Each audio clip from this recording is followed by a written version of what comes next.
Hey everybody, welcome back for another mini message. And as you can tell, we got a little new table here. Things are looking up. We're getting fancy these days, but we're continuing in the book of Genesis, in Genesis chapter 49. And we'll look at a couple of the brothers today, of the sons of Jacob. The first one being Issachar. This is found in verses 14 and 15. It says, Issachar is a sturdy donkey. That's a great way to describe somebody. Resting between two saddle packs. When he sees how good the countryside is and how pleasant the land, he will bend his shoulder to the load and submit himself to hard labor. Now, Issachar was a large tribe. And what's being said here, they were the third largest tribe in the census in Numbers chapter 26. But what's being talked about here is that they will be a reliable workforce.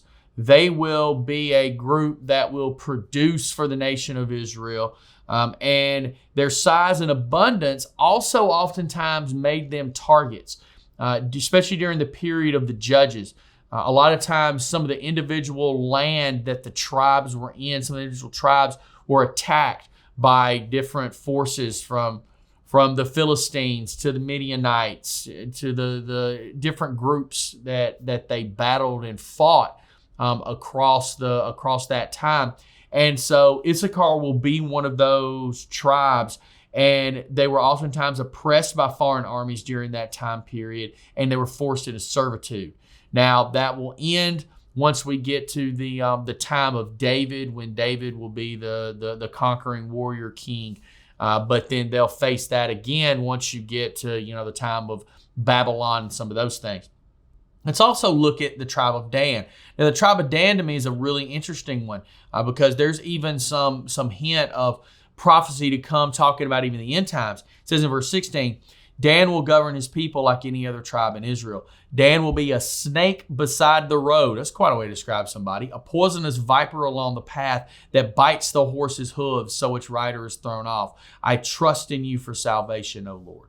So Dan here will govern his people like any other tribe. We have some judges that actually come from the tribe of Dan, the most famous being Samson. But he's described also, this tribe, as a snake beside the road.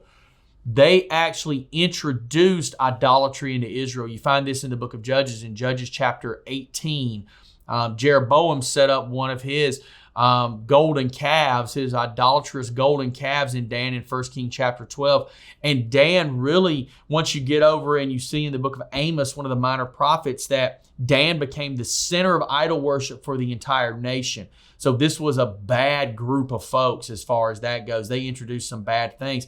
One last thing about the tribe of Dan that's very interesting is when you go over to the book of Revelation, they are actually left out of the listing of the 144,000. The tribe of Dan is not listed in that group.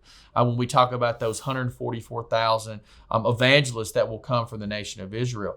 And so some people take this idea along with the description of a snake or a serpent to show that the tribe of Dan will actually be where the Antichrist will come from, that a descendant of Dan will be the Antichrist.